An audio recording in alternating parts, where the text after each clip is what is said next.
Assalamualaikum warahmatullahi wabarakatuh.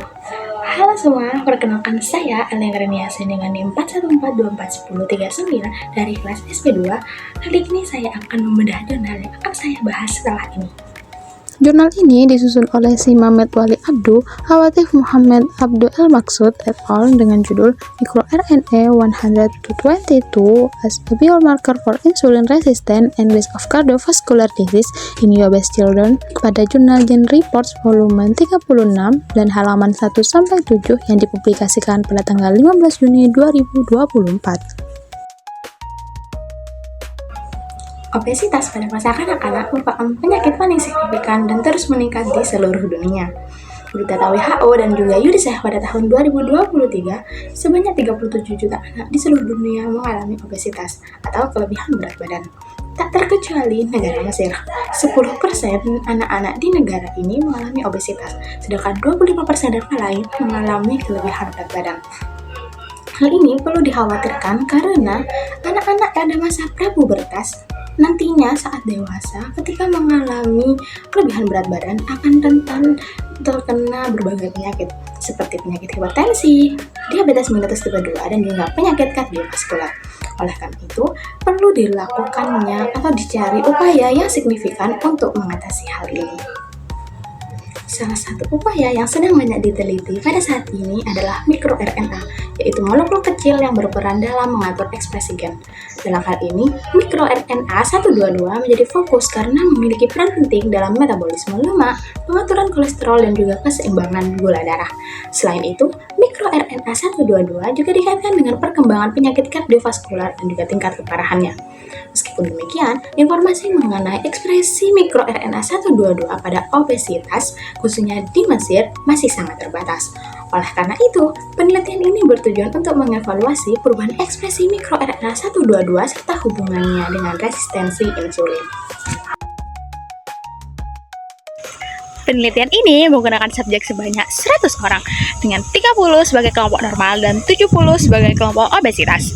Penelitian ini bertempat pada National Nutrition Institute pada periode September 2021 hingga Maret 2022. Kriteria eksklusi meliputi anak-anak dengan peradangan, infeksi, penyakit kronis, hiperlipidemia primer, tekanan darah tinggi obesitas sekunder, dan mereka yang sedang mengonsumsi obat-obatan. Penelitian ini juga berfokus pada subjek anak prapubertas karena alasan faktor hormonal yang lebih terkendali. Definisi obesitas sendiri yakni ketika nilai BMI lebih besar dari plus 2 SD yang merupakan standar WHO 2007. Kelebihan menggunakan standar ini karena meningkatkan validasi internasional dan juga mempermudah perbandingan dengan studi lain. Selanjutnya masuk dalam pengukuran antrometri. Di sini mereka menghitung berat badan, tinggi badan, BMI, lingkar pinggang, lingkar pinggul, MUAC, lingkar pergelangan tangan, tekanan darah, dan juga denyut nadi. Di sini juga mereka menggunakan rumus standar BMI yaitu berat badan dalam kilogram dibagi tinggi badan dalam meter. Mereka juga menghitung Z-score WHO dengan parameter yaitu HAZ yang mengartikan tinggi menurut umur, PAZ yang mengartikan berat badan menurut umur, dan juga BMIZ yaitu BMI menurut umur. Hal ini lebih baik dibandingkan BMI biasa pada anak karena mempertimbangkan usia. Lalu untuk obesitas sentral, mereka menggunakan lingkar pinggang lebih besar dari persentil 90 karena lemak visceral lebih terkait dengan diabetes, sindrom metabolik, dan juga resistensi insulin dibanding dengan obesitas secara umum. Selain menggunakan BMI, mereka juga menggunakan indeks adipositas lanjutan yang merupakan salah satu kekuatan dari penelitian ini. Mereka menggunakan ABSI yaitu distribusi tubuh, TMI alternatif BMI pada anak, BRI kebulatan tubuh, CI obesitas abdominal, AVI volume abdomen, dan juga BHI estimasi lemak tubuh yang menunjukkan pendekatan metabolik secara komprehensif. Untuk pemeriksaan biokimia, mereka mengukur glukosa, trigliserida, HDL, LDL, VLDL, dan juga insulin. Lalu dihitung HOMA2-IR, HOMA2%S, HOMA2%B, SPIS, McAuley Index. Mengapa HOMA itu penting? Karena HOMA ini digunakan untuk memberikan resistensi insulin, sensitivitas insulin, fungsi sel beta pankreas dengan kelebihan non-invasif, praktis, dan sering digunakan pada penelitian metabolik. Mereka menyebutkan bahwa HOMA-IR lebih besar dari 2,5 sama dengan resistensi insulin. Kemudian untuk analis mikro RNA 122, metode pemeriksaan yang digunakan yaitu dengan lengkap Kemudian untuk analisis statistik, mereka menggunakan software SPSS versi 29 dengan analisis student t-test, mean Whitney, percent, Spearman, dan juga ROC curve. Untuk kekuasaan statistik yang mereka miliki yaitu pemilihan uji yang sesuai dengan distribusi data, parametrik menggunakan t-test, dan non-parametrik menggunakan mean Whitney yang merupakan benar secara statistik. Untuk penggunaan ROC curve ini sangat penting karena peneliti ingin menguji apakah mikro RNA 122 bisa digunakan untuk menjadi biomarker. Kelemahan statistik yang dimiliki yaitu tidak disebutkannya uji normalitas, power analysis, sample size calculation, dan juga correction multiple testing. Padahal variabel yang diuji sangat banyak. Akibatnya, resiko false positif meningkat. Untuk aspek etik, penelitian sudah mendapatkan ethical clearance dan informed consent orang tua sesuai deklarasi Helsinki. Ini memenuhi standar penelitian manusia. Penelitian ini dilatar belakangi oleh masalah obesitas pada anak global yang terus meningkat sehingga urgensi untuk menemukan biomarker dini sangat dibutuhkan. Hal tersebut ditandai dengan jumlah anak overweight meningkat dari 33 juta pada tahun 2000 menjadi 37 juta pada tahun 2022. Di Mesir, prevalensi meningkat dari 15,7% menjadi 18,8%. Obesitas ini berkaitan dengan berbagai komplikasi seperti gangguan metabolik, penyakit jantung edi, gangguan hati, gangguan paru, gangguan ginjal, dan juga kelainan ortopedi. Dalam penelitian ini, ditemukan bahwa ekspresi mikro RNA 122 jauh lebih tinggi pada anak obesitas dibandingkan kontrol, yang mana konsisten dengan penelitian sebelumnya. Hal tersebut mengartikan bahwa mikro RNA berperan dalam metabolisme lemak, regulasi insulin, inflamasi metabolik, sehingga peningkatan mikro RNA 122 memungkinkan merupakan tanda adanya gangguan metabolik dini. Pada penelitian ini juga menunjukkan hasil bahwa mikro RNA 122 berkorelasi positif dengan HOMA2R yang menunjukkan anak obesitas memiliki sensitivitas insulin lebih rendah dan juga resistensi insulin yang lebih tinggi, sehingga dapat diinterpretasikan bahwa semakin tinggi mikro RNA 122, semakin tinggi pula kecenderungan resistensi insulin. Pada penelitian ini, peneliti juga menggunakan kurva ROC dan nilai AUC untuk menilai kemampuan mikro RNA dalam memprediksi resistensi insulin, resiko kardiovaskular, dan juga hipertensi.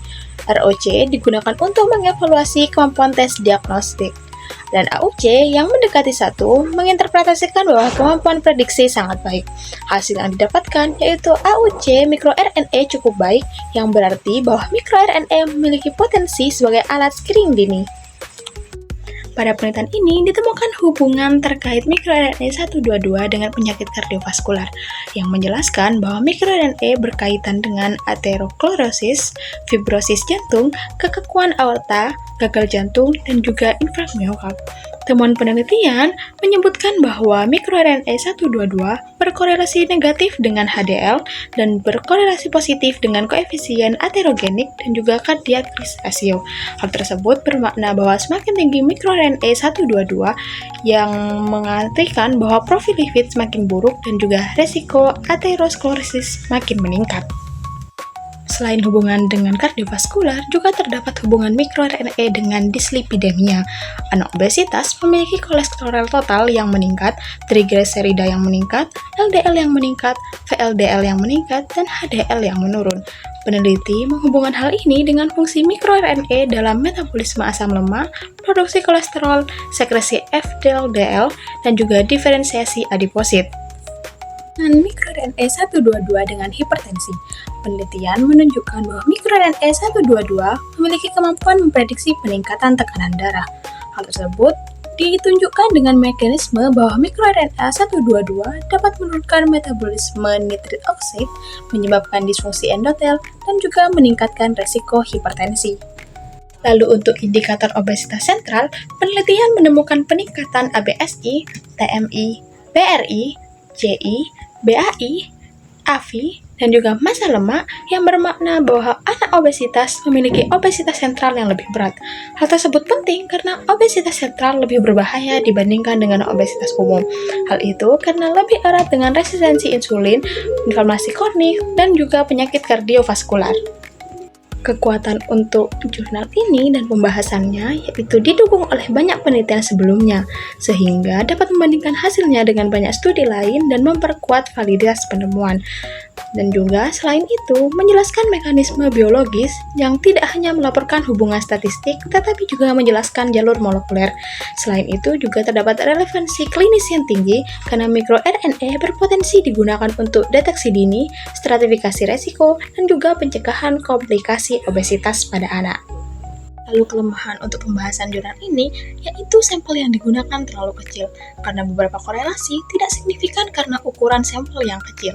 Selain itu, belum membuktikan hubungan sebab akibat karena penelitian yang ini bersifat observasional yang hanya menunjukkan asosiasi dan belum membuktikan bahwa mikroRNA menyebabkan resistensi insulin. Selain itu, terdapat faktor perancu seperti pola makan, aktivitas fisik, pubertas, genetik, dan inflamasi yang belum sepenuhnya dapat dikontrol. Nah, bagaimana teman-teman terkait pembahasan yang sudah aku jelaskan tadi? Jadi, itu bahasan dari jurnal ini yaitu anak obesitas memiliki kadar mikroRNA yang lebih tinggi dan peningkatan ini berkaitan dengan resistensi insulin serta gangguan kardiometabolik sehingga mikroRNA 122 berpotensi menjadi biomarker dini risiko penyakit metabolik dan juga kardiovaskular. Dengan kata lain, penelitian mencoba menunjukkan bahwa obesitas pada anak bukan hanya masalah berat badan, tapi sudah melibatkan perubahan molekuler dan metabolik yang dapat memicu penyakit kronis di masa depan. Jadi, penelitian ini ingin mengatakan bahwa temuan mikroRNA ini sangat berfungsi dan sangat memudahkan untuk deteksi dini. Sekian dari saya, Alia Gani Yasin. Assalamualaikum warahmatullahi wabarakatuh. Bye-bye.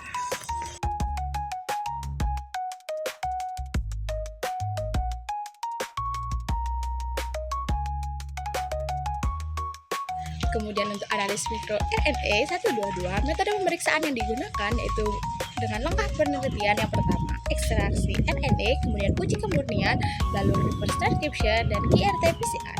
Dan yang terakhir yaitu analisis ekspresi gen. Hal tersebut merupakan gold standar untuk pemeriksaan ekspresi mikroRNA.